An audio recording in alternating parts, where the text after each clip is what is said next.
சமாதான ஊழியங்கள் வழங்கும் இது உங்கள் அற்புதத்தின் நேரம். Time of miracles. இந்த நாள் தேவ செய்திக்கு நேராய் நாம் கடந்து செல்வோம். வாசிக்கலாம். மத்தேயு புஸ்தகம் 7வது அதிகாரம் 7வது வசனம். மத்தேயு 7:7 வாசிங்க. கேளுங்கள், அப்பொழுது உங்களுக்கு கொடுக்கப்படும். தேடுங்கள், அப்பொழுது கண்டடைவீர்கள். தட்டுங்கள், அப்பொழுது உங்களுக்கு திறக்கப்படும். ஹல்லேலூயா.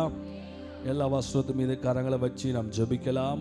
ஆண்டவரே, உம்மை நாங்கள் துதிக்கிறோம், ஸ்தோத்தரிக்கிறோம். ஆண்டவரே, இந்த நாளிலே கர்த்தர் எங்களோடு பேசுங்க, இடைப்படுங்க. உங்கள் சத்தத்தினால் எங்கள் வாழ்க்கையை செழிப்பாக்குங்க. அடியின் அப்பிரோஜனமான பாத்திரம், கடமை மாத்திரம் செய்கிறேன், நீர் வெளிப்படும் கிரியைகளை நடப்பையும் இயேசுவின் நாமத்தில் ஜெபிக்கிறோம் நல்ல பிதாவே, ஆமென். ஹல்லேலூயா, ஹல்லேலூயா, ஹல்லேலூயா. எத்தனை பேர் நம்புறீங்க ஆண்டவர் நம்மை ஆசீர்வதிக்கிற தேவனாய் இருக்கிறார்? புதிய ஆத்மாக்களை அன்போடு நான் வரவேற்கிறேன். தொடர்ந்து நீங்கள் எங்களோடு பயணிங்க. தொடர்ந்து இந்த சபையிலே ஆராதனைகளிலே பங்கு பெறுங்கள். உங்களுக்காக நாங்கள் ஜெபிக்கவும், உங்களை தொடர்ந்து ஆண்டவருக்குள்ளே வழிநடத்தவும் நாங்கள் ஆயத்தமாக இருக்கிறோம். நீங்கள் தொடர்ந்து இந்த சபையிலே பங்கு பெறுவது கர்த்தருக்கு சித்தமாக இருக்கிறது. ஆராதனை முடிந்தவுடனே என்னை சந்தித்து நீங்கள் ஜெபித்து உங்கள் வீடுகளுக்கு கடந்து செல்லலாம். நல்ல ஒரு வசனம் இருக்குது. கேளுங்கள், அப்பொழுது உங்களுக்கு கொடுக்கப்படும். கொடுங்கள், கொடுக்கப்படும். தேடுங்கள், அப்பொழுது கண்டடைவீர்கள். தட்டுங்கள், அப்பொழுது உங்களுக்கு திறக்கப்படும். இதில் ஒரு காரியம் சொல்லப்படுகிறது. ஏதோ ஒன்று நம்ம செய்யணும், அதுக்கப்புறம் மீதி நடக்கும். ஆமென். பக்கத்தில் பார்த்து சொல்லுங்க, ஏதோ ஒன்று முதல்ல நம்ம செய்யணும், அப்போ அடுத்த பகுதி நடக்கும். ஆமென். இந்த வசனத்தினுடைய எல்லா காரணம் கேட்கணும், அது நம்ம தான் செய்யணும். அதுக்கப்புறம் தேடணும், அது நம்ம தான் செய்யணும். தட்டணும், நம்ம தான் செய்யணும். ஆனால் இது மூணுமே நமக்கு பிடிக்காது. பின்னாடி உள்ளது மட்டும்தான் நமக்கு பிடிக்கும். ஆமென். எந்த வேலையுமே நம்ம செய்கிறது பிடிக்காது, மற்றவங்க செஞ்சால் பிடிக்கும். ஆமென். ஹல்லேலூயா. தோசை சுடுறது பிடிக்காது, தோசை சாப்பிட்றது பிடிக்கும். சட்டை வாங்குறது பிடிக்காது, சட்டை போடுறது பிடிக்கும். ஆமென். டை வாங்குறது பிடிக்காது, டை அடிக்கிறது பிடிக்கும். அப்படிங்கிற மாதிரி அது வாழ்க்கையில் எல்லாமே நம்ம செய்கிறது பிடிக்காது, ஆனால் செஞ்சு கொடுத்தா எல்லாருக்கும் பிடிக்கும். எத்தனை பேர் கையை தூக்கி ஒரு ஆமேன்னு சொல்கிறீங்க? ஆமேன். ஹல்லேலூயா. நம்ம வாழ்க்கையில் சில ஆசீர்வாதங்கள், சில காரியங்கள் நடக்கணும் அப்படின்னா, சில அற்புதங்கள் நடக்கணும் அப்படின்னா, நம்ம ஏதாயிலும் செஞ்சாதான் கடவுள் செய்வார். ஆமென். ஃபர்ஸ்ட் ஸ்டெப் நம்ம தான் எடுத்து வைக்கணும். முதல் படி நம்ம தான் எடுத்து வைக்கணும். இந்த செப்டம்பர் மாதம் 21ஆம் தேதி நீங்கள் ஆண்டவருக்காக ஒரு கால் எடுத்து வைக்க போகிறீங்க. மீதமான கால் அற்புதங்களை கர்த்தர் உங்களுக்காக செய்ய போகிறார். எத்தனை பேர் கரங்களை தட்டி ஒரு ஹல்லேலூயா சொல்ல விரும்புறீங்க? கரங்களை தட்டி ஒரு ஹல்லேலூயா சொல்லலாமே. ஆமென். சத்தமாக ஒரு ஹல்லேலூயா சொல்லலாமே. ஹல்லேலூயா. ஆமென். கர்த்தர் நல்ல. எத்தனை பேர் சொல்கிறீங்க, அடி நான் எடுத்து வச்சா மிச்சமானதை கர்த்தர் எனக்காக செய்வார்? இன்னைக்கு நம்ம வாழ்க்கையில் அநேக பல சாபங்கள், தரித்திரங்கள் நீங்க வேண்டும். தரித்திர ஆவிகள் நம்மளை விட்டு வெளியே போகணும். நான் பார்க்குறேன் நிறைய பேர் குடும்பங்களில் தரித்திர ஆவிகள், தரித்திர ஸ்பிரிட், தரித்திர ஆவிகள் என்ன அப்படின்னா, அவங்க வாழ்க்கையில் எவ்வளவுதான் ஆண்டவர் ஆசீர்வதித்தாலும், எவ்வளவுதான் கர்த்தருடைய ஆசீர்வாதம் குடும்பங்களுக்குள்ள வந்தாலும், எவ்வளவுதான் ஃபினான்ஷியல் டோர்ஸ் திறந்தாலும், அவங்க வாழ்க்கையில் அடுத்த கட்ட பொருளாதார நிலைக்குள் போகவே முடியாது. கடைசி வரைக்கும் அவர்களுடைய 3 குறிக்கோள் தான் அவங்க வாழ்க்கையில் இருக்கும். உணவு, உடை, இருப்பிடம். இதை சுற்றியே உங்கள் பொருளாதார வாழ்க்கை இருக்குன்னா நீங்கள் தரித்திர ஆவியின் பிடியில் இருக்கிறீங்க. இன்னைக்கு எத்தனை பேர் இன்னைக்கு உங்களுடைய இந்த கட்டுகள்ல இருந்து கர்த்தர் உங்களை உடைக்கணும்னு சொல்லி எத்தனை பேர் ஆசைப்படுறீங்க? கரங்களை உயர்த்தி ஒரு ஹல்லேலூயா சொல்லலாமே. இந்த 3 குறிக்கோளுக்காக கர்த்தர் அழைக்கவில்லை. அதை தான் ஆண்டவர் அந்த புஸ்தகத்தில், மத்தேயு சுவிசேஷ புஸ்தகம் 6வது அதிகாரங்களுடைய கடைசி பகுதியில் சொல்லி வைத்திருக்கிறார். வீட்டில் போய் வாசிங்க, என்னை கவனிங்க. வீட்டில் போய் வாசித்து பாருங்க. வீட்டில் போய் வாசிக்கணும், வீட்டில் போய் வாசிக்கணும். இங்கேயே வாசித்துட்டு முடிச்சிடக்கூடாது ஹோம்ஒர்க்கு. அப்போது வேதம் சொல்லுகிறது, எண்ணத்தை உண்போம், எண்ணத்தை குடிப்போம், இதுக்காக கவலைப்படாதிருங்கள், இவைகள் அனைத்தும் தேவனால் கொடுக்கப்படும். ஆனால் நம்ம வாழ்க்கையே இதுக்காக தான் இருக்கு. பக்கத்தில் பார்த்து சொல்லுங்க பார்க்கலாம். நம்ம வாழ்க்கையே உண்போம், குடிப்போம், இருப்போம். சத்தமாக சொல்லுங்க. உண்போம், குடிப்போம், இருப்போம். எத்தனை பேர் உண்மைன்னு சொல்றீங்க? ஆமென். 3 விஷயத்துக்காக தான் மனுஷன் போராடுறான். இன்னைக்கு உங்க மனநிலையில ஒரு மாற்றம் வரணும். தரித்திரம் உடைக்கப்படணும். தரித்திரம்னா ஏதோ ஒரு கிழிந்த சட்டை போடுவது தரித்திரம். ஏதோ நான் மண்ணெண்ணெய் தூக்கிட்டு மண்ணெண்ணெய் வாங்க போறேன், இது எனக்கு ஒரு தரித்திரம். ஏதோ என் பிள்ளைக்கு ஸ்கூல் ஃபீஸ் கட்ட முடியல, தரித்திரம். இது ஒரு தரித்திர மனநிலை. ஆண்டவர் சொல்லி வைத்திருக்கிறார், இவைகளுக்காக கவலைப்படாதிருங்கள், இவைகளை குறித்து நீங்க யோசிக்காதிருங்க. ஆனா இதை தான் நான் யோசித்து கொண்டிருக்கிறேன் பாஸ்டர். ரட்சிக்கப்பட்ட நாள்ல இருந்து இதற்காக நான் ஜெபிக்கிறேன், இதுக்காக நான் வாழ்றேன், இதுக்காக தான் நான் ஓடுறேன். எவ்வளவு நான் சம்பாதிச்சாலும், நான் 10,000 ரூபாய் சம்பாதிக்கும் போதும் இதை பற்றி தான் யோசித்தேன், 20,000 ரூபாய் சம்பாதிக்கும் போதும் இதை பற்றி தான் நான் யோசித்தேன், 30,000 ரூபாய் சம்பாதிக்கும் போதும் இதை பற்றி தான் யோசித்துட்டு இருக்கிறேன், 50,000 ரூபாய் சம்பாதிக்கும் போதும் நான் இதை பற்றி தான் யோசித்துட்டு இருக்கிறேன். அப்படின்னா ஸ்ட்ராங்காக புரிஞ்சுக்கோங்க, உங்கள் லைஃப்பில் தரித்திர ஆவிகள் இன்னும் விலகவில்லை. தரித்திர ஆவியோடு நீங்கள் போராடி கொண்டிருக்கிறீர்கள்.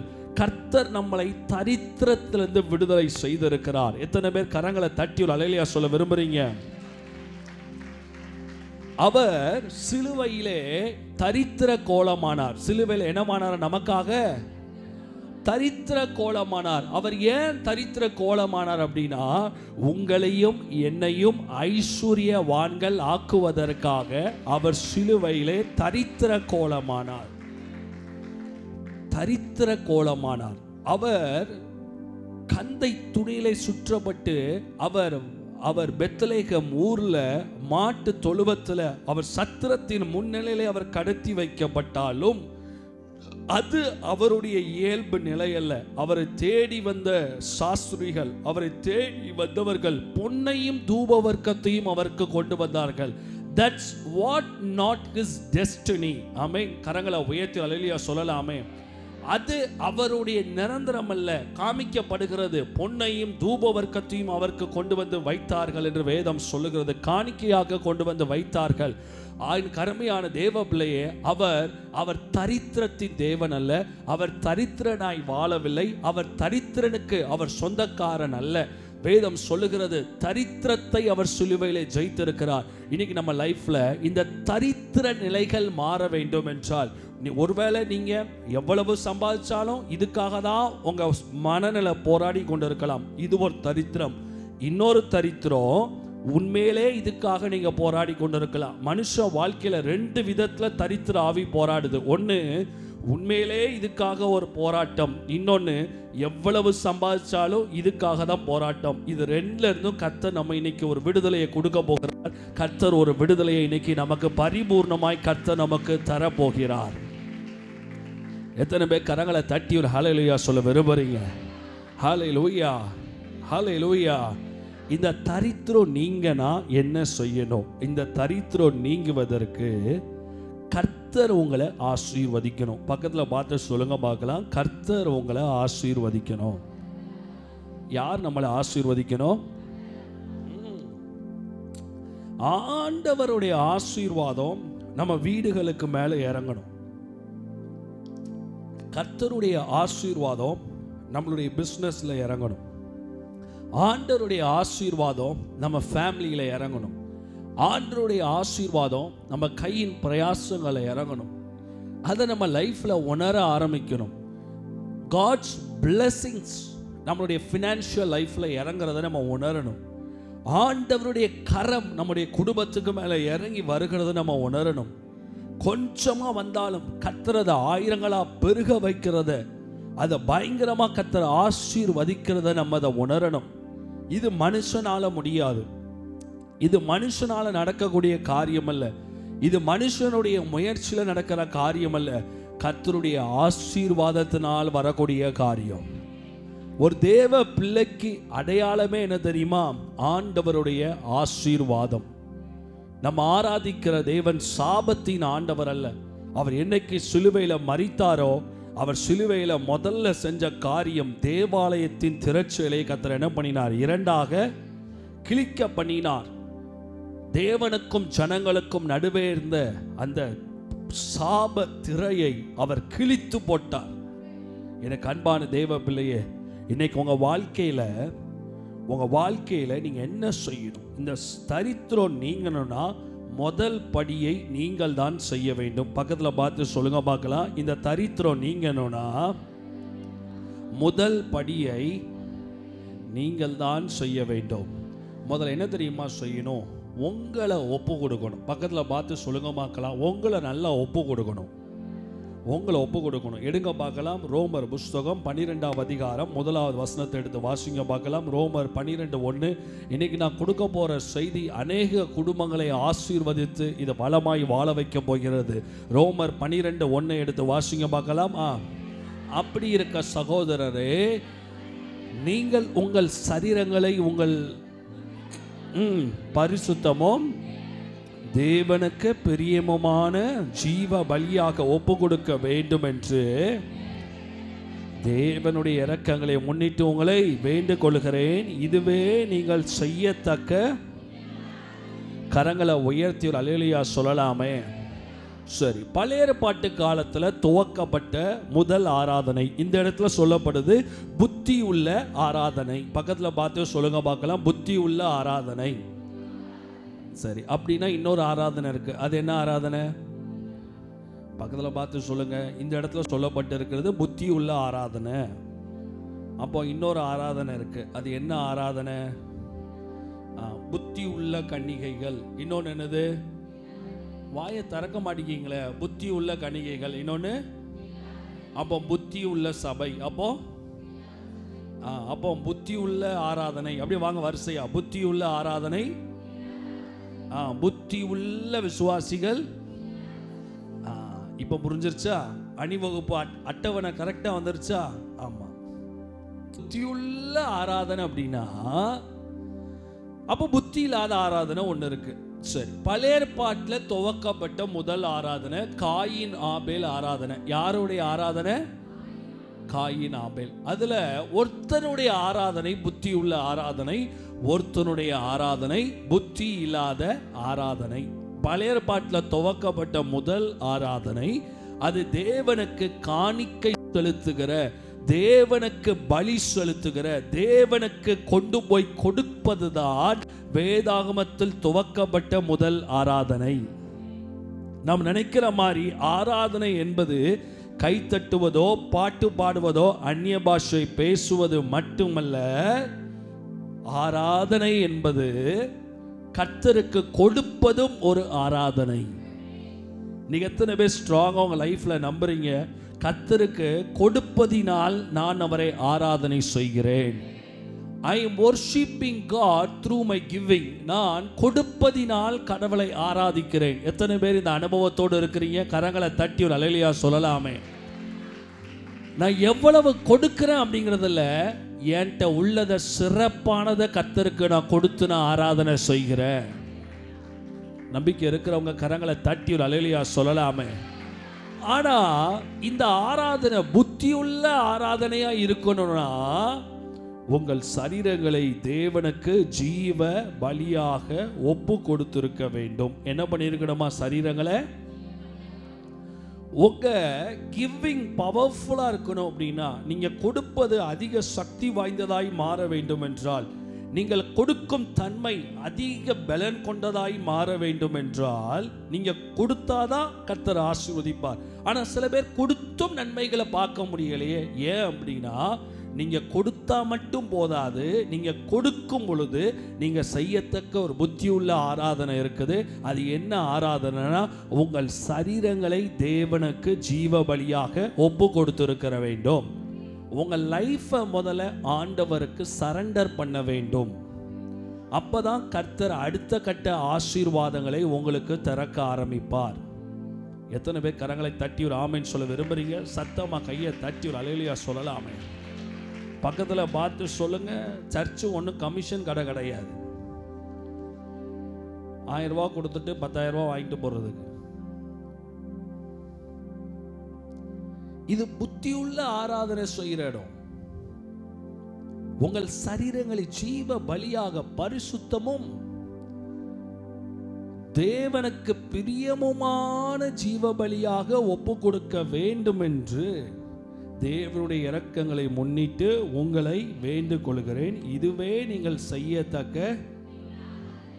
புத்தி உள்ள ஆராதனைனா வேகமாக கை தட்டுறதோ பாட்டு பாடுவதோ அந்நிய பாஷை பேசுவதோ அல்ல. வாரத்தில் 6 நாட்களும் வீட்டில் நீங்கள் கர்த்தர் பார்க்கிறாருன்னு சொல்லி பாவத்துக்கு பயந்து, பாவ கிரியைகளுக்கு பயந்து, குடிக்கு பயந்து, சிகரெட்டுக்கு பயந்து, ஆபாசத்துக்கு பயந்து, புறம் கூறுதலுக்கு பயந்து, அயோக்கியத்தனத்துக்கு பயந்து 6 days நீங்க ஆண்டவருக்காக வீட்டில் வாழ்றீங்கல்ல, அதுதான் புத்தியுள்ள ஆராதனை. சண்டே வந்து ஒரு நாள் கை தட்டுவது அது ஆராதனை அல்ல, அது மாய்மாலம். அப்போ பாஸ்டர் நான் 6 நாள் வீட்டில் ஆராதனை செஞ்சுட்டு 7ஆவது நாள் தூங்கிறவா? இந்த 6 நாளும் நீ செய்கிற, இந்த வீட்டில் இருந்து செய்கிற அந்த 6 நாள் நீ வீட்டில் இருந்து தேவனுக்காக பிரியமான ஒரு வாழ்க்கை வாழுகிறாயே, அது நிறைவின் ஆசீர்வாதத்தை பெற்றுக்கொள்கிற. எப்படின்னா, எப்படி திங்கள் செவ்வாய் புதன் வியாழன் வெள்ளி ஒரு மனுஷன் ஒரு மாதம் 29 நாள் வேலை பார்த்துட்டு சம்பளம் 30ஆம் தேதினா 30ஆம் தேதி அவன் சம்பளம் வாங்க போலேனா அவனுக்கு என்ன கிடைக்காது? அதே மாதிரி தான் நீ எவ்வளவுதான் வீட்டில் ஆராதனை செஞ்சாலும் வேதம் சொல்லுகிறது 7ஆம் நாளில் ஓய்ந்திருந்து அதை ஆசீர்வதித்தார். 7ஆம் நாளில் ஓய்ந்திருந்து 7ஆம் நாளை கர்த்தர் என்ன பண்ணினார்? நீங்க 6 நாளும் நீங்கள் தேவனுக்காக வாழ்ற வாழ்க்கை, நீங்க 6 நாளும் செய்கிற பிரயாசம், வேலையில் படுகிற பிரயாசம், பிஸ்னஸில் படுகிற பிரயாசம், தொழிலில் படுகிற பிரயாசம், ஊழியத்தில் படுகிற பிரயாசம், இந்த எல்லா பிரயாசத்துக்கும் ஃபைனலாக கர்த்தர் கொடுக்கிற அவுட்புட் அண்ட் பிளெஸிங்ஸ் அண்ட் நிறைவு 7ஆவது நாள். எத்தனை பேர் கரங்களை தட்டி ஒரு அல்லேலூயா சொல்ல விரும்புறீங்க? தேவனுக்கு பிரியமான ஒரு ஜீவியத்தை நீங்கள் செய்யும் பொழுது, ஃபர்ஸ்ட் ஸ்டெப் நீங்கள் எடுத்து வைக்கும் பொழுது, உங்கள் மேலே ஆப்ரேட் ஆகிற கர்சஸ் முதல்ல உடைக்கப்படும், சாபங்கள் உடைக்கப்படும், தரித்திர ஆவிகள் உங்கள் உடம்புல செயலிழக்கப்படும், தரித்திர வல்லமைகள் செயலிழக்கப்படும். கரங்களை உயர்த்தி ஒரு அல்லேலூயா சொல்லுங்க பார்க்கலாம். தரித்திர ஆவிகள் செயலிழக்கப்படும். தேவ பிள்ளைகளே, தரித்திர ஆவிகள் செயலிழக்கப்படும். இன்னைக்கு உங்க குடும்பத்தில் தரித்திரம், வாங்குற பணம் வட்டிக்கு போகுது, வாங்குற பணங்கள் டாக்டருக்கு போகுது, வாங்குற பணம் அநியாயமா எங்கேயோ போகுது. ஏதோ ஒரு இடத்துல கர்த்தருடைய பாதுகாப்பு உங்க பொருளாதார வாழ்க்கையில இல்லை. ஸ்ட்ராங்கா சொல்லுகிறேன், ஏதோ ஒரு விதத்தில் நீங்க கோட்டை விடுறீங்க. ஒன்று நீங்க சரியாகணும், இல்லை கர்த்தருக்கு கொடுக்கறதுல இன்னும் அதிகமாகணும். 2 விஷயம்தான் மேட்டர். உங்க பணம் அநியாயமா லட்சக்கணக்கில் போதா, ஒன்று நீங்க சரியாகணும், இல்லை கர்த்தருக்கு கொடுக்கறதுல சரியாகணும். இல்லைன்னா அந்த ஓட்டை அடைக்கப்படாது. தேவ பிள்ளையே,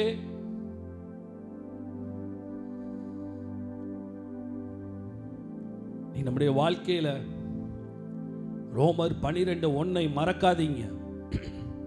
ஒரு புத்தியுள்ள ஆராதனை கொண்ட குடும்பமாக, ஒரு புத்தியுள்ள ஆராதனை கொண்ட சபையாக மாறுங்க.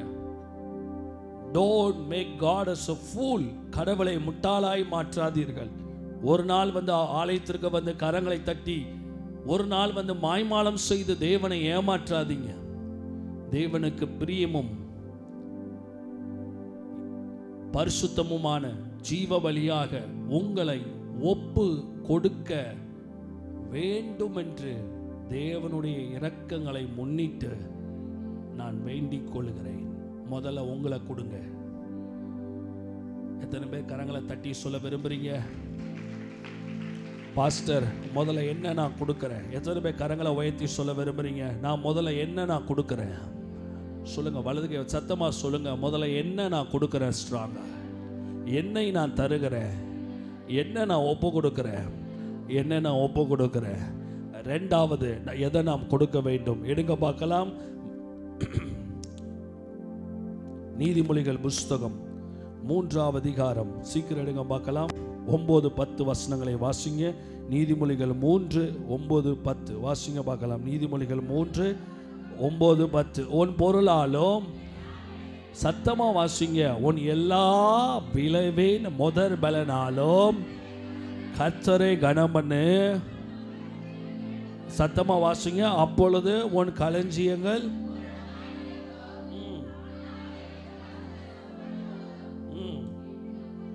ஆமென். உன் பொருளாலும், திரும்ப வாசிங்க பார்க்கலாம். உன் பொருளாலும் உன் எல்லா விளைவின் முதற் பலனாலும் கர்த்தரை கனம் பண்ணு. அப்பொழுது உன் களஞ்சியங்கள்னா தானியங்களை சேர்த்து வைக்கிற இடங்கள், உன்னுடைய சேமிப்பின் பகுதிகள் பூரணமாய் நிரம்பும். உன் ஆலைகளில் திராட்சை ரசம் புரண்டு ஓடும். ஆமென். உன் பொருளாலும் உன் எல்லா விளைவின் முதற் பலனாலும் கர்த்தரை கனம் பண்ணு. 2 கரங்களை உயர்த்தி ஒரு அல்லேலூயா சொல்லுங்க பார்க்கலாம். நல்ல 2 கரங்களை உயர்த்தி ஒரு அல்லேலூயா. கர்த்தரை கனம் பண்றதா. கொடுத்தா ஏதோ சர்ச்சுக்கு கொடுப்பதுன்னு அர்த்தம் இல்லையா. கொடுக்கிறவங்க ஒரு கான்செப்ட்ல கொடுக்கணுமா. என்ன கான்செப்ட்ல கொடுக்கணுமா? I am honouring God. நான் யாரை கனம் பண்றேன்? பக்கத்தில் பார்த்து சொல்லுங்க. கொடுப்பது பாஸ்டருக்கல்ல, கொடுப்பது சர்ச்சுக்கல்ல, கொடுப்பது பில்டிங்கல்ல, கர்த்தரை கனம் பண்றேன். கடவுளை எப்படி கனப்படுத்துறது? சொஸ்திரம் ஆண்டவரே அப்படின்னு இல்லை, கொடுத்து தான் கர்த்தரை கனப்படுத்த முடியும். கையை தட்டி ஒரு அல்லேலூயா சொல்லலாமே. எவ்வளவு காலம் தான் சோஸ்திரம் போடுறது? ஆண்டவரை கனப்படுத்துறீங்க. நீங்க உங்க வாழ்க்கையில கொடுக்கும் பொழுது கர்த்தரை கனப்படுத்துறீங்க. நீங்க ஆண்டவர்கிட்ட போய் சொல்லணும், ஆண்டவரே இந்த மாசம் நான் உங்களை கனப்படுத்தி இருக்கிறேன், என்னை ஆசீர்வதிங்க. சத்தியத்தை அறியும் போதுதான் சத்தியம் நம்மளை விடுதலையாக்கும். நம்ம கொடுக்கறது என்னன்னு நமக்கு தெரியணும். ஒரு தசம பாகமா நம்ம என்ன ஆங்கிள் கொடுக்கிறோம், என்ன ரெவலேஷன்ல அதை கொடுக்கிறோம், என்ன கான்செப்ட்ல அதை கொடுக்கிறோம், என்ன மைண்ட் செட்ல அதை கொடுக்கிறோம். நம்ம கொடுக்கிறது என்னன்னு நமக்கு தெரியணும். கர்த்தரை கனம் பண்ணும்படி நான் கொடுக்கிறேன். அவரை கனம் பண்ணினால் அவர் நிச்சயம் நம்மளை கனப்படுத்துவார். எத்தனை பேர் கரங்களை தட்டி ஒரு அல்லேலூயா சொல்ல விரும்புறீங்க?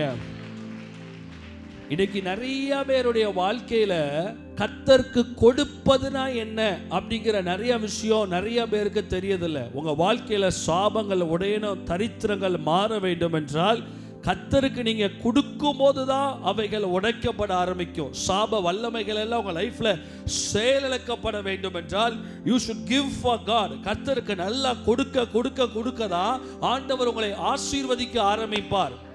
ஏதோ ஒரு நாள் நான் ஜெபம் பண்ணேன், ஒரு நாள் வந்து சத்தியத்தை கேட்டேன், ஒரு நாள் நான் வந்து ஆண்டவருடைய சத்தத்தை கேட்டேன், அதுல எல்லாம் மாறிடும். அது ஒரு படி கர்த்தர் செய்வார். அடுத்த கட்ட படிகள் உங்க வாழ்க்கையில நன்மைகள் நடக்கணும்னா, உன் வேலை ஸ்தலத்துல உனக்கு ஒரு அற்புதம் நடக்கணும்னா, உன் குடும்பத்துல ஒரு அற்புதம் நடக்கணும்னா, நீ தேவனோடு ஒரு பொருளாதார உடன்படிக்கைக்குள் வர வேண்டும். கர்த்தரோடு ஒரு பொருளாதார உடன்படிக்கைக்குள் வர வேண்டும். யாக்கோபு தான் தகப்பனாலும் தாயாலும் கைவிட்ட நேரத்தில், அவன் துரத்தப்பட்டு ஓடிக்கொண்டிருந்த நேரத்தில் அவன் தேவனோடு ஒரு பொருத்தனை பண்ணி கொள்ளுகிறான். தேவரீர் என்னை இவ்விடத்திற்கு என்னை மீண்டுமாக பத்திரமாக சுகமாக கொண்டு வருவீர் என்றால், தேவரீர் நீர் எனக்கு தரும் எல்லாவற்றிலும் நான் உமக்கு என்ன தருவேன்? தசமபாகம் கொடுப்பேன் என்று அவன் ஒரு பொருத்தனை பண்ணினான். கர்த்தர் அவனை திரும்ப அந்த ஸ்தலத்திற்கு கொண்டு வந்து சேர்த்தார். நம்ம லைஃப்ல அந்த பொருத்துணைகள்லாம் ரொம்ப முக்கியம். ஆண்டவரே உமக்கென்று நான் கொடுப்பதில் உண்மையா இருப்பேன், உமக்கென்று நான் செய்வதில் உண்மையா இருப்பேன், உமக்கென்று நான் கொடுப்பதில் நான் உண்மையா இருப்பேன். கொடுப்பதில் ஒரு மனுஷன் உண்மையா இல்லைன்னா அவன் தேவனுக்கு அவன் உண்மையா இருக்க மாட்டான். ஆஃப்டர் ஆல் மணி மேட்டர்ல உங்களுக்கு ஒரு ஜெயம். நிறைய பேருக்கு பொருளாதார வாழ்க்கையில ஒரு ஜெயத்தை எடுக்க முடியாது, பண விஷயத்துல ஒரு ஜெயத்தை எடுக்க முடியாது. அநேக பேரால பண விஷயத்துல உண்மையா இருக்க முடியாது. நிறைய பேருக்கு பண விஷயத்துல ஆண்டவருக்கு லிபரலா இருக்க முடியாது. அவங்களுக்கு அந்த லிபரல் லைஃப்னாலே என்னன்னே தெரியாது. 1000 ரூபாய் தேவனுக்கு கொடுத்தாச்சா போதும் அப்படிங்கிற மனநிலையோடு ரொம்ப ஸ்ட்ராங்கா தருவாங்க. கர்த்தருக்கு ஒரு 10,000 ரூபாய் கொடுப்பதா ரொம்ப கஷ்டம், ஒரு 5,000 ரூபாய் தேவனுக்கு கொடுப்பதா ரொம்ப கஷ்டம், ஒரு 50,000 ரூபாய் தேவனுக்கு கொடுப்பதா ரொம்ப கஷ்டம். இது எல்லாம் பைபிள்ல அநேக தேவதாசர்கள் பண்ண போய் தான் கர்த்தர் அவங்க லைஃப்ல நிறைய பிரேக் த்ரூஸை கொடுத்துருக்காரு. நம்ம லைஃப்ல பிரேக் த்ரூஸ் வரணும்னா அது நீங்க எந்த லெவல்ல நீங்க கொண்டு போய் விதைக்கிறீங்களோ அந்த அளவுக்கு தான் பிரேக் த்ரூஸ் வரும். உங்களுக்கு மனுஷ தயவெல்லாம் கிடைக்கணும்னா நீங்க விதைப்பதுல உங்க லெவல்ல பெருக்கினாதான், நீங்க ஆண்டவருக்கு கொடுக்கிற லெவல பெருக்கினாதான் உங்களுக்கு மனுஷ கண்கள்ல தயவெல்லாம் கிடைக்கும். நீங்க உங்க கையை பெருக்காம, வேதம் சொல்லுகிறது மனுஷன் எந்த அளவினால் விதைக்கிறானோ அந்த அளவினால தான் நீங்க அறுக்க போறீங்க. நீங்க எந்த லெவல்ல நிப்பாட்டுறீங்களோ அதே லெவலோடு ஆண்டவர் நிப்பாட்டிடுவாரு. நீங்க எந்த லெவலுக்கு கொண்டு போறீங்களோ அந்த அளவுக்கு கர்த்தர் உங்களுக்கு திரும்ப திரும்ப திரும்ப திரும்ப திரும்ப கர்த்தர் உங்களுக்கு கொடுக்க வல்லவராய் இருக்கிறார். ஹல்லேலூயா. மல்கியா 3:10 எடுத்து வாசித்து பாருங்க. ஆதியாகமத்தின் புஸ்தகம் ஆபிரகாம் தான் வாழ்க்கையில எப்படி அவன் வெற்றிகளை சுதந்தரித்தான். ஃபார் பிரேக் த்ரூஸ், வாழ்க்கையில ஜெயத்தை எடுப்பதற்கு அவன் வாழ்க்கையில ஒரு பொருளாதார சேதம் வந்தது. ராஜாக்கள் வந்து சிறைபிடித்துட்டு போறாங்க.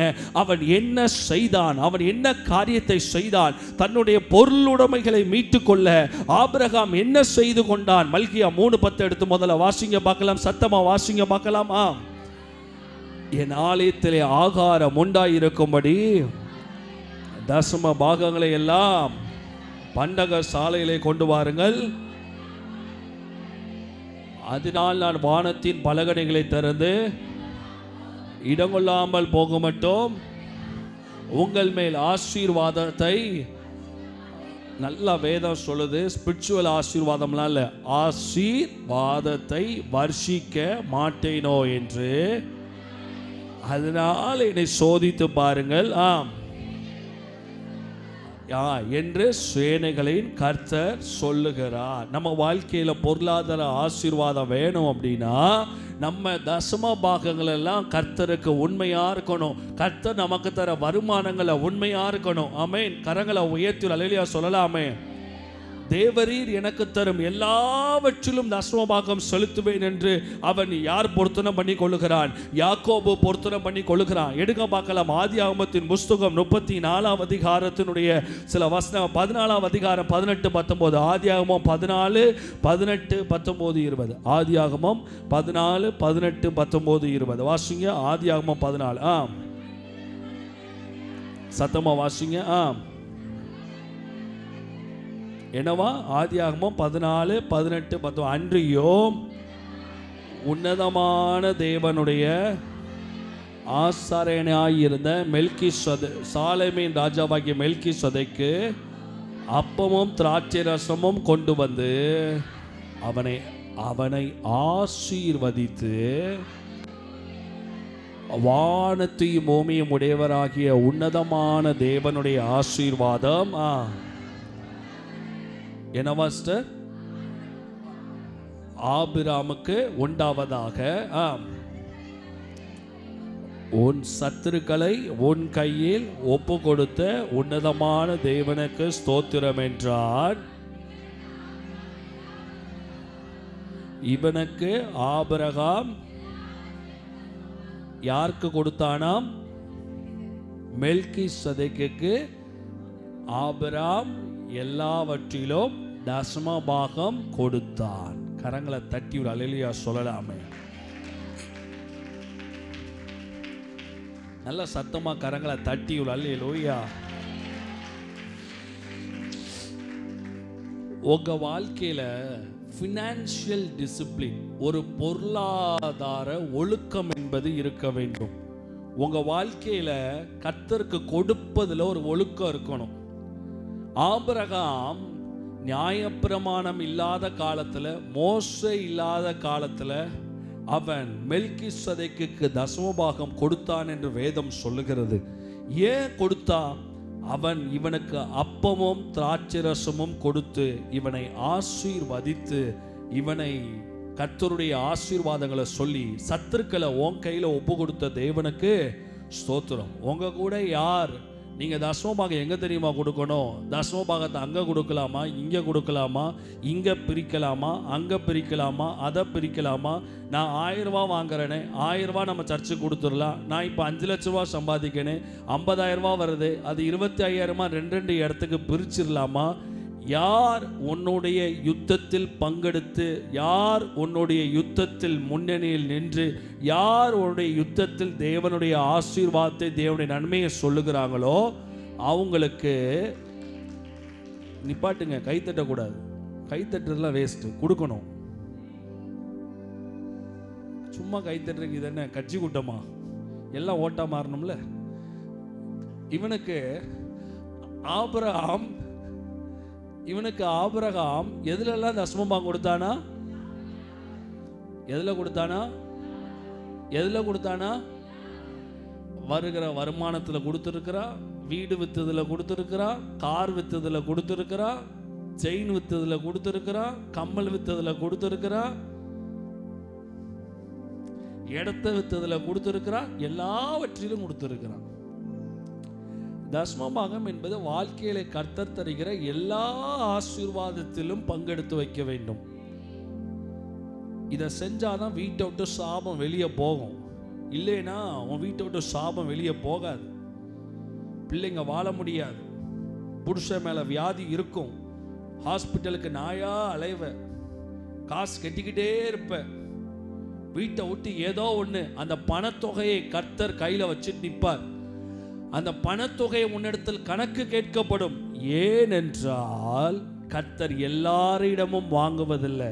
அவர் உன்னை ரட்சித்ததின் நோக்கம், உன்னை அபிஷேகித்ததின் நோக்கம், உன்னை அவருக்கு சொந்த ஜனமா மாற்றி உன்னை ஆசீர்வதித்ததின் நோக்கம், உனக்கு இவ்வளவு நன்மைகளை கொடுத்ததின் நோக்கம், உன்னை கொண்டு அவர் ராஜ்யத்தை அவர் கட்டுவதற்காக தான் கர்த்தர் இவ்வளவு தூரம் உன்னை கொண்டு வந்திருக்காரு. ஒண்ணுமில்லாத ஜீரோ ஃபெலவை கர்த்தர் இவ்வளவு தூரம் கொண்டு வந்ததின் நோக்கம். நான் ஆண்டவருக்கு அடிக்கடி அதான் சொல்லுவேன், என்ன நீங்க ஆசீர்வதிச்சதின் நோக்கம் நான் பாதுகாப்பான சேஃப்டி பண்றதுக்கு இல்ல ஆண்டவரே. த பர்பஸ், ஆண்டவர் என்னை ஆசீர்வதிச்சது நோக்கம். இதை விசுவாசிகள் மறக்க கூடாது. கர்த்தர் உங்களுக்கு பிசினஸை கொடுத்தது நோக்கம். கர்த்தர் உங்களுக்கு இவ்வளவு டர்ன் ஓவர் கொடுத்தது நோக்கம். கர்த்தர் உங்களுக்கு கவர்மெண்ட் ஜாப் கொடுத்தது நோக்கம். கர்த்தர் உங்களுக்கு சொந்த வீடு கொடுத்தது நோக்கம். கர்த்தர் உங்களுக்கு நல்ல ப்ரொஃபஷனை கொடுத்தது நோக்கம். கர்த்தர் உங்களுக்கு பேர் புகழ்ச்சியை கொடுத்தது நோக்கம். கர்த்தர் உங்களுக்கு நல்ல அந்தஸ்தை கொடுத்தது நோக்கம். கர்த்தர் உங்களுக்கு இவ்வளவு சொத்துக்களை கொடுத்தது நோக்கம். கர்த்தர் உங்களுக்கு இவ்வளவு படிப்பை கொடுத்தது நோக்கம். அவர் ராஜ்யத்தை நீங்க கட்டணும்.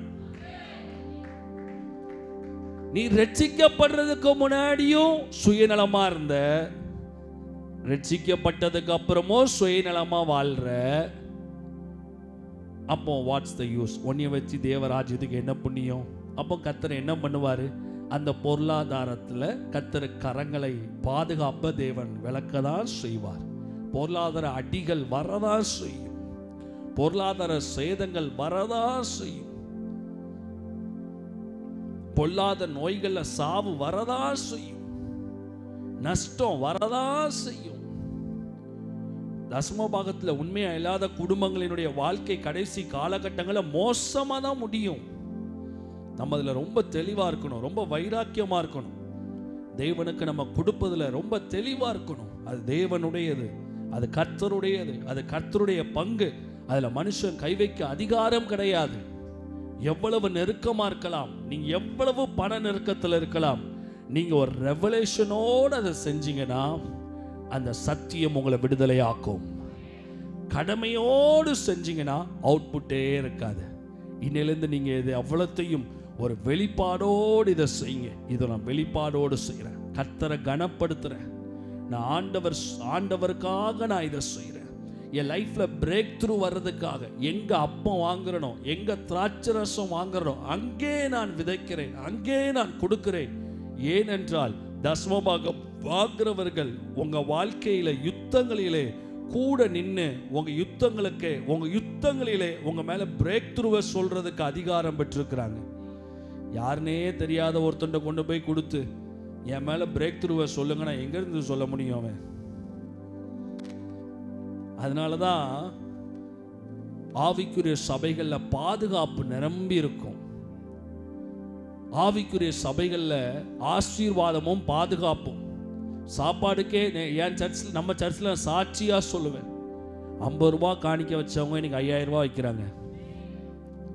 5000 ரூபா வச்சவன் இன்னைக்கு 25000 ரூபா வைக்கிறான்.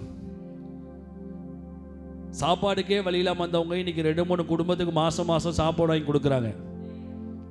ஏன்னா ஆண்டவருடைய ஆசீர்வாதம். சத்தியத்தை கற்றுக் கொடுக்குறோம், அவங்க மேலே பிரேக் த்ரூவை பேசுகிறோம். அவங்க கொடுக்குற ஒவ்வொரு காணிக்கையையும் 10 பேர் சேர்ந்து உண்டியில் உடச்சி சண்டை போட்டு நார மாட்டோம். ஒவ்வொருத்தன் கவரையும் எடுத்து வச்சு பல நாட்கள் அந்த கவர் மேலே கையை வச்சு ஊக்கமாக அவங்களுக்காக ஜெபம் பண்ணுறோம். ஆண்டவரே, இவங்க உமக்கென்று கொடுத்துருக்கிறார்கள், இவர்களை ஆசீர்வதி, நினைவு கூறுங்க, பிளஸ் பண்ணுங்க. தம்பி 50 ரூபா தான் வச்சிருக்கார், 50 ரூபாய் வச்சு எப்படி ஆண்டவரே வாழ முடியும்? சத்தியத்தை கீழ்ப்படிஞ்சு இவங்க இந்த 50 ரூபா கொடுத்துருக்காங்க. இந்த 50 ரூபாயை மாற்றுங்கப்பா, இந்த 50 ரூபாயை கனப்படுத்துங்க. அடுத்த தடவை இந்த தம்பி 500 ரூபாயா மாறட்டும். இந்த தம்பி ஆசீர்வதியும். இந்த தம்பி அடுத்த முறை அப்படியே அதை ஆண்டவர் மாற்றுவார்.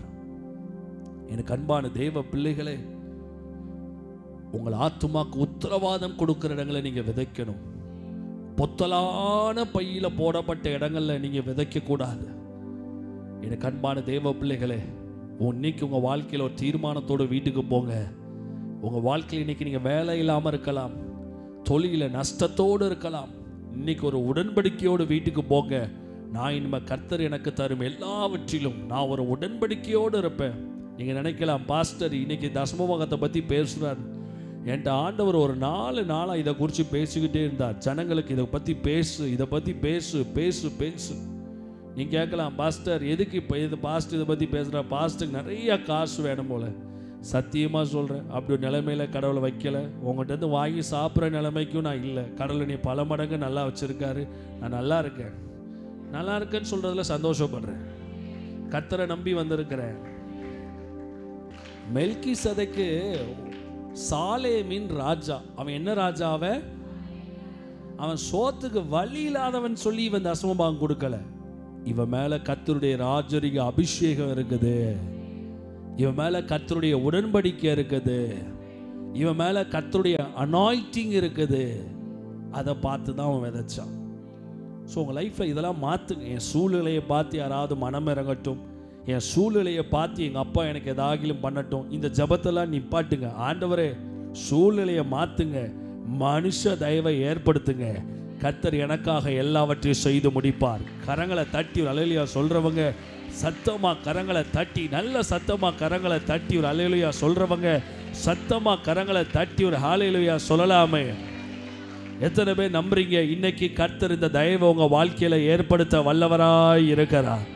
நீங்கள் எவ்வளவு தேவனுக்காக கொடுக்குறீங்களோ அது எல்லாத்தையும் கர்த்தர் நினைவு கூற வல்லவராய் இருக்கிறார். மருத்துவமனையில் கர்த்தர் உங்களுக்காக தூதனை அனுப்புவார். ஆமென். நீங்கள் போகிற இடங்களில் கர்த்தர் உங்களுக்காக தயவை ஏற்படுத்துவார். ஸ்கூல் ஃபீஸில் கர்த்தர் தயவை ஏற்படுத்துவார். நீங்கள் வாங்குற செங்கல்ல கர்த்தர் தயவை ஏற்படுத்துவார். நீங்கள் வீட்டுக்கு வாங்குற ப்ரொவிஷனில் கர்த்தர் தயவை ஏற்படுத்துவார். நீங்கள் போகிற நகைக்கடையில் கர்த்தர் தயவை ஏற்படுத்துவார். எத்தனை பேர் கையை தட்டி ஒரு ஆமென் சொல்றீங்க? நீங்க வாங்குற ட்ரெஸ்ஸில் கர்த்தர் தயவை ஏற்படுத்துவார். ஆமென். உங்களுக்கு 50% டிஸ்கவுண்ட் கிடைக்கும். ஏழை அப்படிங்கிறதுனால கிடைக்காது. அப்பா உனக்கு கிடைக்கும்போ, உன் முகராசிக்கு கிடைக்கும். உன் முகத்தில் கர்த்தர் இந்த பிரைட்னஸை வைப்பார். அதான் சொல்லிட்டேன்ல, உங்களுடைய மைண்ட் செட் மாறணும். என் சூழ்நிலையை பார்த்து யாராவது மனம் இறங்குவாங்க அப்படி நினைக்கக்கூடாது. ஆண்டவருடைய தயவு, மனுஷ தயவு எனக்கு வரும், மனுஷ தயவை கர்த்தர் எனக்கு ஏற்படுத்துவார், மனுஷ தயவு என் வாழ்க்கையில் வரும். இதெல்லாம் ஃபினான்ஷியல் பிளெஸ்ஸிங்ஸ், இதெல்லாம் பொருளாதார ஆசீர்வாதம். கர்த்தருக்கு கொடுப்பதினால் ஆபிரகாமுக்கு இந்த தயவை ஏற்படுத்தினான். அந்த ராஜா கேட்குறான், என்கிட்ட என்ன இருக்கோ இது எல்லாத்தையும் எடுத்துக்கொண்டு. ஆனால் அந்த ராஜா சொல்லுகிறான், எப்பா உன்னால் நான் பணக்காரன் ஆயிட்டேன், வீட்டில் போய் வாஸ்து பாருங்க, உன்னால் நான் பணக்காரன் ஆயிட்டேன் அப்படிங்கிற வார்த்தை எனக்கு வரக்கூடாது. மனுஷர்களை எனக்கு தாரும், மீது எல்லாத்தையும் நீ எடுத்துக்கோன்னு சொல்லி அவன் இடத்துல யுத்தத்தில் ஜெயத்தை பார்க்குறான். இன்னைக்கு யாரெல்லாம் தசமபாகத்தை தேவனுக்காக உண்மையும் உத்தவமாக விதைக்கிறார்களோ, கர்த்தர் உங்கள் குடும்பங்களுக்கு மேலே, தரித்திர ஆவிகளுக்கு மேலே கர்த்தர் இன்னைக்கு இந்த காலை நேரத்தில் ஒரு பெரிய ஜெயத்தை கர்த்தர் ஏற்படுத்த போகிறார். கரங்களை தட்டி ஒரு அல்லேலூயா சொல்றவங்க நல்ல கரங்களை தட்டி ஒரு ஹல்லேலூயா நல்ல வாய்களை திறந்து, ஆண்டவரே இந்நாள் வரைக்கும் வெளிப்பாடு இல்லாமல் அந்த தசமபாகம் கொடுத்திருக்கலாம், ஆனால் இன்னைக்கு ஒரு வெளிப்பாடுக்குள் வருகிறேன், உம்மை கனப்படுத்தும்படி நான் கொடுத்திருக்கிறேன். இரண்டாவது, ஆண்டவரே நான் மனுஷனுக்காக இதை செய்யவில்லை, தேவனுக்காக இதை செய்திருக்கிறேன். எங்க பாஸ்டர் சொல்லுகிற அனைத்து விடுதலையும் பொருளாதார ஆசீர்வாதமும் எங்க தலைகளுக்கு மேலே இறங்குவதாக. எத்தனை பேர் சத்தம் ஒரு ஆமென் சொல்ல விரும்புறீங்க? உங்கள் சத்துருக்களை நீங்கள் சுகந்தரிப்பீர்கள், உங்கள் சத்துருக்களை நீங்கள் மேற்கொள்ளுவீர்கள், உங்கள் வியாதி உங்களை சேதப்படுத்த மாட்டாது, எந்த பொருளாதார தடைகளும் உங்களை மேற்கொள்ள முடியாது, உங்க வீட்டில் செல்வமும் ஆசீர்வாதமும் வழிந்து ஓடும். கர்த்தர் உங்களுக்கு சொந்த குடியிருப்புகளை ஏற்படுத்துவார். நீங்கள் கணவன் மனைவி பிள்ளைகளாக சுகமாய் வாழுவீர்கள். தேவன் தம்முடைய ஐஸ்வரியத்தின்படி உங்கள் குறைவெல்லாம் கிறிஸ்து இயேசுக்களே மகிமையிலே நிறைவாக்குவார். உங்கள் தொழில்கள் மகா பெரிய ஸ்தானங்களை அடையும். உங்கள் வேலையிலே பெரிய பெரிய ஸ்தானங்களை காண்பீர்கள். தரித்திர ஆவிகள் உங்களை மேற்கொள்ளாது, அனாவசிய செலவுகள் உங்களை மேற்கொள்ளாது. எத்தனை பேர் கரங்களை தட்டி ஒரு அல்லேலூயா சொல்ல விரும்புறீங்க? சத்தமா கரங்களை தட்டி ஒரு ஹல்லேலூயா. அடுத்த ஒரு வசனத்தை நான் விரைந்து வாசிக்க விரும்புகிறேன். அடுத்து நாம் தியாகத்தோடு செய்கிறவைகளை கர்த்தர் பார்க்கிறார். எடுங்க பார்க்கலாம். மார்க் 12 அதிகாரம் 41 வசனம். நம்ம தியாகத்தோடு செய்கிறவைகளை தேவன் பார்க்கிறார். மார்க் 12:41 வாசிங்க பார்க்கலாம். மார்க் 12:41 வாசிங்க. இயேசு காணிக்கப்பட்டிக்கு எதிராக உட்கார்ந்து, நல்லா சத்தமா வாசிங்க பார்க்கலாம், நல்லா சத்தமா வாசிங்க. எல்லாரும் வாசிங்க பார்க்கலாம்.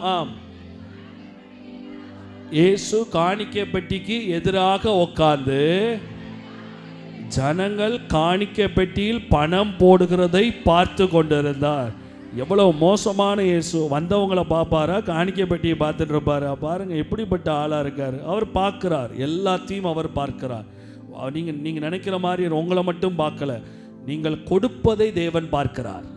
சந்தோஷப்படுறேன், அவர் காணிக்கப்பட்டு போட்டதை பார்த்ததை குறித்து நான் சந்தோஷப்படுறேன். அப்படி அவர் பார்க்க போய் தான் இன்னைக்கும் நான் கொடுக்கிறதை தேவன் பார்க்கிறார்.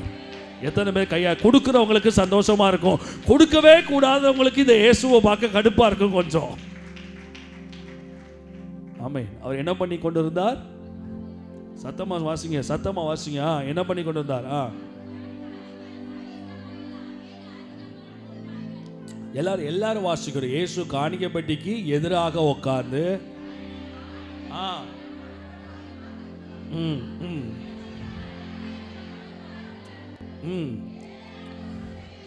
ஐஸ்வர்யவான்கள், நல்ல அழகா வசனம் போட, ஐஸ்வர்யவான்கள் அநேகர்.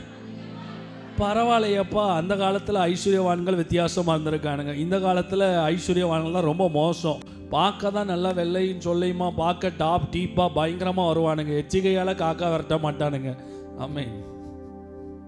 இந்த தமிழ்நாட்டு பணக்காரன்கள்லாம் ரொம்ப மோசம்.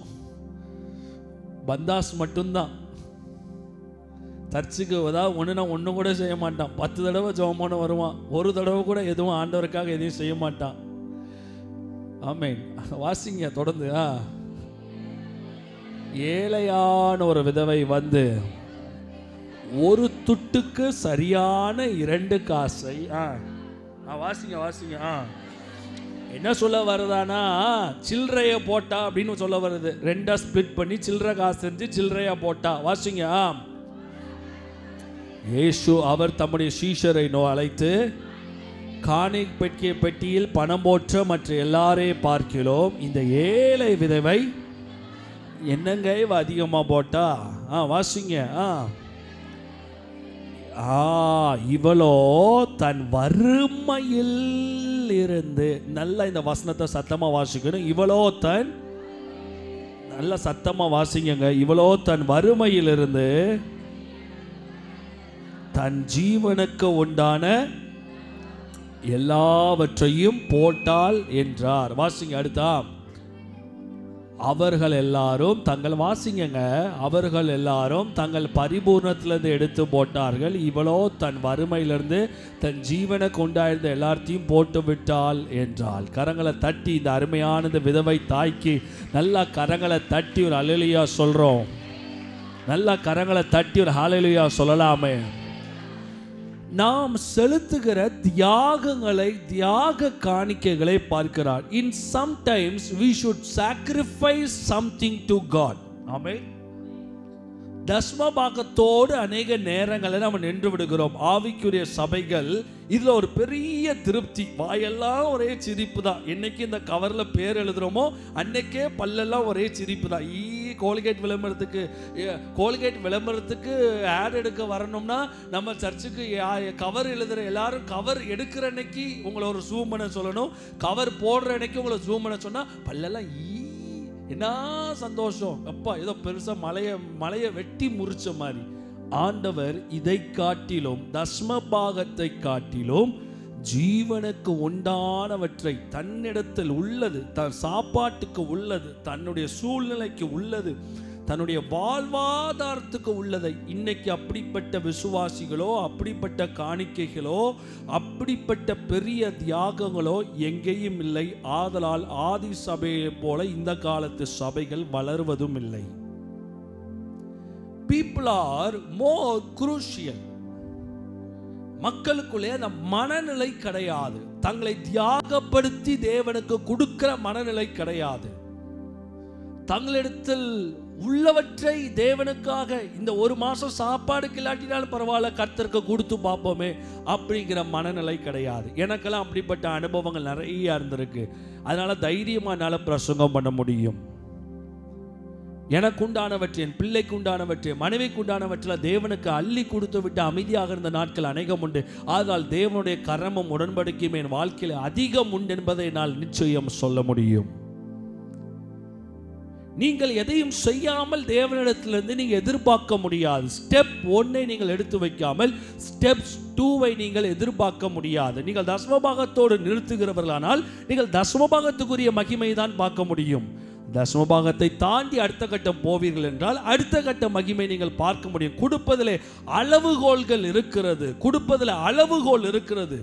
Step 1, step 2, step 3, step 4, step 5. இங்கே ஒருத்தி அவள் தனக்கு வாழ்விற்கு தேவையானவற்றை தேவனுக்கு கொடுத்து விட்டாள்.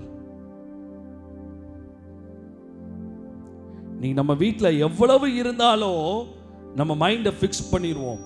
நம்ம கையில் எவ்வளோ இருந்தாலும் சர்ச்சுக்கா இவ்வளோ போதும், அதான் நம்ம கொடுத்தாச்சுல மாசம் தசமபாகம் தேவனுக்கு, அதான் நம்ம தேவனுக்கு கொடுத்தாச்சுல போதும்ல. நம்ம இப்படி யோசிக்க மாட்டோம். கர்த்தர் இவ்வளவு தந்திருக்காரு, இவ்வளவு கொடுத்துட்டானு அதெல்லாம் யோசிக்க மாட்டோம். அதான் கொடுத்தாச்சு இல்ல, ஆண்டவர் அதான் பார்ப்பார். அதான் கொடுத்தாச்சு இல்ல. கற்றுக்கொள்ளுங்கள். If you want to go to next level of glory, அடுத்த கட்ட மகிமைக்குள் பிரவேசிக்க வேண்டும் என்றால் இருக்கிற அளவின்படி கொடுங்கள், பிரமாண அளவின்படி அல்ல. கரங்களை தட்டி ஒரு அல்லேலூயாவை காணுமே. நல்லா கையை தட்டி, நல்லா சத்தமா கையை தட்டி ஒரு அல்லேலூயா சொல்லுங்களேன். இதை செய்யும் பொழுது ஆண்டவர் வானத்தை திறப்பாரல்ல, ஆண்டவர் தம்முடைய புஸ்தகத்தில் உங்க பெயர்களை எழுதுவார். இந்த ஸ்திரீயை பற்றி எழுதப்பட்டிருக்கிறது, இவள் இப்படியாக செய்தாலே என்று எழுதப்பட்டிருக்கிறது. நல்லா பாருங்க, மக்கள் கல்யாணம்னு வரட்டும் 10 லட்ச ரூபா செலவு பண்ணுவாங்க. எப்படி செலவு பண்ணுவாங்கன்னே தெரியாது, அதெல்லாம் செலவு பண்ணிடுவாங்க. வீடு கட்டட்டும், எப்படியோ அந்த வீடு கட்டி முடிக்கிறதுக்கு கடைசியாக ஒரு 10 லட்சம் தேவைன்னா எப்படியோ உருண்டு பரண்டு ரெடி பண்ணுவாங்க. ஹார்ட்ல ஒரு ப்ராப்ளம் வரட்டும், எப்படியோ உருண்டு பரண்டு 3 லட்ச ரூபா 4 லட்ச ரூபா ரெடி பண்ணிடுவாங்க. சொந்தமாக ஒரு தொழில் வைக்கட்டும், அந்த தொழிலில் ஷார்ட்டேஜ் ஒரு 4 லட்ச ரூபா தேவைப்படுது, எப்படியோ உருண்டு பரண்டு ரெடி பண்ணிடுவாங்க. கர்த்தருக்கு கொடுக்கணும்னு ஒன்று வரட்டும், நம்மகிட்ட எவ்வளோ இருக்கு, வீட்டில் எவ்வளோவில் இருக்கு, 1100 ரூபா இருக்குப்பா, சரி 200 ரூபா எடு. Mind set. இந்த லட்சணத்தில் தான் உங்கள் கெப்பாசிட்டி இருக்கும் கடைசி வரைக்கும். கடைசி வரைக்கும் இஎம்ஐ, கடைசி வரைக்கும் ஒரு காரு, ஒரு பெட்டு, ஒரு தூக்கம். நீங்கள் பெரிய நிலைமை நீங்கள் ஒரு நாளும் போக முடியாது. மற்றதுக்கெல்லாம் மிகப்பெரிய முயற்சி செய்து, மிகப்பெரிய காரியத்தை முயற்சி செய்து அடித்து துவைத்து என்னமோலாம் பண்ணுவீங்க. தேவனுடைய ராஜ்யம் வரும்போது மட்டும் நம்மளால் ஏன்றதை பண்ணுவோம்ப்பா, நம்மளால் ஏன்றதை கடவுளுக்காக செஞ்சோம். இந்த விதவை ஸ்திரீ ஏன்றதை செய்யவில்லை, தன் ஜீவனுக்கு ஈடானதை செய்து விட்டாள். ரட்சிப்பு என்பது அதாங்க. உங்களை மட்டும் நீங்க விட்டு கொடுக்க மாட்டீங்க, உங்க பணத்தை விட்டு கொடுப்பீங்க, உங்க மணியை நீங்க லூஸ் பண்ணுவீங்க. சால்வேஷன்ல எப்படி தெரியுமா சொல்றேன்? சகேயு வீட்டுக்குள்ள இயேசு போனார். அவன் போனவனே நான் சொன்னது, நான் வாரம் வாரம் சர்ச்சுக்கு வந்துருவேன் அப்படின்லாம் சொல்லலை. அவன் போனவனே சொன்னது, ஆண்டவர் எவன்ட்டையாவது அநியாயமா வாங்கியிருந்தா. ரட்சிப்பு வரும்போது பணத்தை நான் வெளியே அவுட் பண்ணுவேன், அதை சொல்லுவான் மனுஷன். பணத்தை தேவனுக்காகவும் ஏழைகளுக்காகவும் மனுஷர்களுக்காகவும் சராமரியா நான் இறைப்பேன். எனக்கு கெப்பாசிட்டிக்கு தகுதாப்புல இறைப்பேன். சகையும் இப்படி சொல்லியிருக்கலாமே, ஆண்டவரே யார்ட்டையாவது நான் வாங்கியிருந்தா திரும்ப கொடுத்துறேன், போதுமே, போதும்ல, இது போதாதா? ஒருத்தன் 10,000 ரூபாய் வாங்கிதான் 10,000 ரூபாய் கொடுத்தா போதாதா? ஆனா அவன் சொல்றான், ஏன் நியாயமா நீங்க இவ்வளவு கொடுத்தா போதாதா? போதுமே, ஏன்? அதான் நீ எந்த அளவுல நீங்க தேவனுக்குள்ள இருக்கீங்களோ அந்த அளவுல கொடுப்பீங்க. ஒருத்தங்க எவ்வளவு தூரம் ஆண்டவருக்குள்ள இருக்காங்களோ அந்த அளவுக்கு தேவனுக்கு செய்வாங்க. ஒருத்தன் எவ்வளவு தூரம் ஆண்டவர் அன்பை ருசி பார்க்கலையோ அவ்வளவு தூரம் அவன் செய்ய மாட்டான், செய்ய மனசு வராது, அந்த ஹார்ட் வராது. கடவுள்கிட்ட கேளுங்க, ஆண்டவரே உமக்காக செய்யத்தக்க இருதயத்தை எனக்கு தாங்க ஆண்டவரே, உமக்காக கொடுக்கிற ஹார்ட்டை எனக்கு தாங்க ஆண்டவரே, உமக்காக இழக்கிற இருதயத்தை எனக்கு கொடுங்கப்பா. I want to be a loser for the kingdom. தேவ ராஜ்யத்துக்காக இழக்கிற மனப்பான்மையை எனக்கு கொடுங்க ஆண்டவரே. இதை நீங்கள் கேட்கும் பொழுது கர்த்தர் வானத்தின் பலகணிகளை திறந்து இடங்கொள்ளாமல் போக மட்டும் உங்கள் மேல் ஆசீர்வாதங்களை வர்ஷிக்க பண்ண அவர் வல்லவராய் இருக்கிறார். எத்தனை பேர் கரங்களை தட்டி ஒரு ஹல்லேலூயா சொல்ல விரும்புறீங்க? லூக்கா 6:38 எடுத்து வாஸ்து முடிங்க பார்க்கலாம். லூக்கா 6:38 எடுத்து சத்தமா வாஸ்து முடிங்க பார்க்கலாம். லூக்கா 6:38. ஆண்டவர் நாம் செய்கிற ஒவ்வொரு தியாகங்களையும் ஆண்டவர் பார்க்கிறாரு. நாம் கர்த்தருக்கு செய்கிற எல்லாவற்றையும் அவர் நினைவு புஸ்தகத்தில் வைத்திருக்கிறார். வாசிங்க பார்க்கலாம். கொடுங்கள் அப்பொழுது உங்களுக்கு, சத்தமா வாசிங்க, கொடுங்கள் அப்பொழுது உங்களுக்கு. முழு பைபிள் எங்கேயுமே ஜெபிங்கள் அப்பொழுது உங்களுக்கு கொடுக்கப்படும் அப்படிங்கிற வார்த்தை எங்கேயுமே போடப்பட்டதில்லை. வேதத்தில் போடப்பட்டிருக்கிறது கொடுங்கள் அப்பொழுது உங்களுக்கு கொடுக்கப்படும். தம்பி, நீங்க கொடுத்தாதான் நீங்க ஆசீர்வாதத்தை பார்க்க முடியும், கொடுத்தாதான் நீங்க பரலோக மகிமையை பார்க்க முடியும். அமுக்கி குலுக்கி சத்தமா வாசிங்க. சரிந்து விழும்படி நன்றாய் அளந்து உங்கள் மடியிலே போடுவார்கள். இப்பவும் ஆண்டவர் சொல்லிட்டார், உங்க பொருளாதார வாழ்க்கையின் ஆசீர்வாதம் நீங்கள் கண்ணீர் வடித்து ஜெபிப்பதினாலேயோ நீங்கள் பயங்கரமா வாய்களை திறந்து பேசுறதுனாலேயோ நடக்க போறதில்ல. நீங்க எந்த அளவினால், எந்த அளவுனா எத்தனை லட்சங்கள் அல்ல, உங்கள்கிட்ட இருக்கிறதுல இருந்து அதுல உள்ள அளவு, உங்கள்கிட்ட எவ்வளவு ஆண்டவர் கொடுத்திருக்காரோ அந்த கெப்பாசிட்டி, உங்கள்கிட்ட எவ்வளவு தேவன் கொடுத்திருக்காரோ அந்த அளவு, அந்த எந்த அளவினால் அளக்கிறீர்களோ அந்த அளவினால் உங்களுக்கு அளக்கப்படும் என்றார். கரங்களை தட்டி இந்த வசனத்துக்காக நல்லா நன்றி செலுத்துறவங்க, நல்ல கரங்களை தட்டி ஒரு அல்லேலூயா சொல்றவங்க, நல்ல கையை தட்டி ஒரு அல்லேலூயா சொல்லலாமே. இப்போ வாழ்க்கையில தரித்திரங்கள் நீங்க ஒரே வழி, கர்த்தருக்கு கொடுப்பது தான் வழி. நம்மள முதலாவது தேவனுக்கு ஜீவ பலியாக ஒப்பு கொடுக்க வேண்டும். கரங்களை உயர்த்தி ஒரு அல்லேலூயா சொல்லலாமே. ரெண்டாவது, தசம பாகத்தில் நம்ம உண்மையாக கர்த்தருக்கு கொடுக்க வேண்டும். மூணாவது, தசம பாகங்களை தாண்டி தேவனுக்காக நாம் தியாகமாய் நாம் செய்கிறவற்றை கர்த்தர் பார்க்கிறாரு, கர்த்தர் அங்கீகரிக்கிறாரு. அதை கர்த்தர் பல மடங்கு நமக்கு அதை ஆசீர்வாதமாக மாற்றி கொடுக்கிறாரு. ஏனென்றால் நீங்கள் எந்த அளவினால் அளக்கிறீர்களோ அந்த அளவினால் கர்த்தர் உங்களை ஆசீர்வதிக்க வல்லவராய் இருக்கிறார். கரங்களை தட்டி ஒரு அல்லேலூயா சொல்றவங்க சத்தமாக கையை தட்டி அல்லேலூயா சொல்லலாமே. இப்படிப்பட்ட ஒரு ஜீவியம் உங்கள் ஃபினான்ஷியல் லைஃப்பில் வரும்பொழுது தரித்திரம் உங்கள் வாழ்க்கையில் செயல்படாது. You can speak to that those spirits. அந்த ஆவிகள்கிட்ட நீங்கள் பேசலாம், அந்த போவர்ட்டிட்ட நீங்கள் பேசலாம், இதெல்லாம் என் லைஃப்பில் இருக்குது, நீ என் வாழ்க்கையில் செயல்பட முடியாது, நீ என் ஃபினான்ஷியல் லைஃப்பில் நீ செயல்பட முடியாது, கடன் சுமையை நீ என் வாழ்க்கையில் செயல்பட முடியாது. பயங்கரமாக வட்டி கட்டுவோம், ஆனால் தேவனுக்கு கொடுக்கறதுக்கு அவ்வளோ யோசிப்போம். பயங்கரமாக ஹாஸ்பிட்டலில் கொண்டு விதைப்போம், ஆனால் கர்த்தருக்கு கொடுக்க அவ்வளோ. அது பீப்புள்ஸ் மென்டாலிட்டி.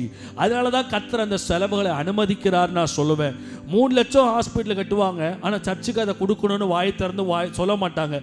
அந்த தேற்ற வாசலில் கூட மனசு அதை வாய் திறந்து சொல்ல மாட்டாங்க. அது பீப்புள்ஸ் மென்டாலிட்டி, அந்த மனநிலை, மக்களின் மனநிலை. அதனால தான் கர்த்தர் அதை அனுமதிக்கிறார்.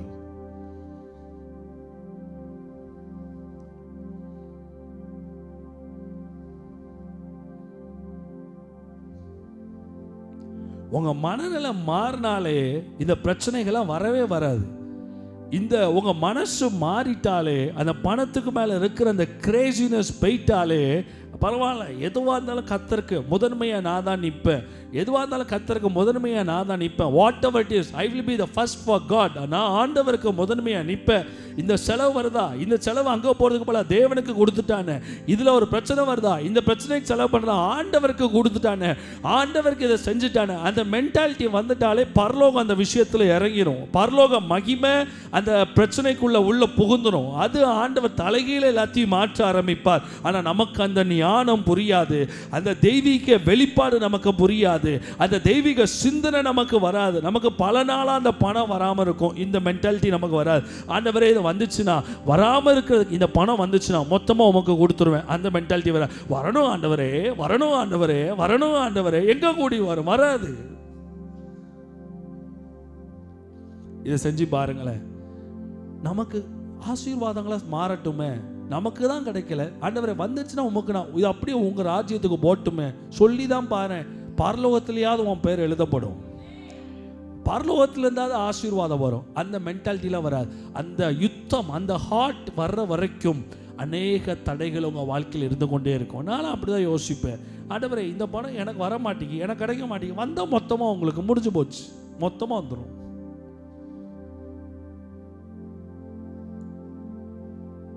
ஸ்பிரிச்சுவல் லைஃப்லையும் ஃபினான்ஷியல் கால்குலேஷனும் உங்களுக்கு தெரியணும். ஆவிக்குரிய வாழ்க்கையிலையும் ஆவிக்குரிய பணக்கணக்கும் உங்களுக்கு தெரியணும். அது தெரிஞ்சாதான் நீங்கள் முன்னேற முடியும், நீங்கள் வளர முடியும், கர்த்தர் கொடுத்ததை அனுபவிக்க முடியும், கர்த்தர் கொடுத்ததை நீங்கள் பார்க்க முடியும். கர்த்தர் கொடுத்தது உங்கள் வீட்டில் தங்கும், கர்த்தர் கொடுத்த ஆசீர்வாதம் உங்கள் வீட்டில் தங்கும். கர்த்தர் உங்களை இன்னையிலிருந்து ஆசீர்வதிக்க போகிறாரு. நல்ல செய்தியை, நல்ல சத்தத்தை உங்கள் வாழ்க்கையில் நீங்கள் கேட்டிருக்கிறீங்க. இந்த சத்தம் உங்கள் வாழ்க்கையை செழிப்பாக்கும். தரித்திர ஆவிகள் இனிமே உங்கள் வாழ்க்கையில் செயல்பட முடியாது. கர்த்தர் உங்களுக்கு நல்ல ஒரு வேலையை கொடுக்க போகிறாரு. கர்த்தர் உங்கள் எல்லைகளை விரிவாக்க போகிறாரு. கர்த்தருடைய ஆசீர்வாதம் எல்லாவற்றிலும் உங்கள் குடும்பங்களை இறங்க போகிறது. எத்தனை பேர் கரங்களை தட்டி ஒரு அல்லேலூயா சொல்லலாமே? பக்கத்தில் பார்த்து சொல்லுங்க, இனிமே உங்க பணம் வேஸ்டா வெளியே போகாது. பக்கத்தில் பார்த்து சத்தமா சொல்லுங்க, இனிமே உங்க பணம். சத்தமா வாய் திறந்து சொல்லுங்க, எனக்கு நம்பிக்கை இருக்குது. இந்த மெசேஜை கேட்டதுக்கு அப்புறம் நல்லா வாய் திறந்து சொல்லுங்க, இந்த மெசேஜை கேட்டதுக்கு அப்புறம் இனிமே உங்க பணம் வேஸ்டா வெளியே போகாது. இனிமே உங்க ஆசீர்வாதம் வெளியே போகாது. ஆசீர்வாதங்கள் பெருகும்.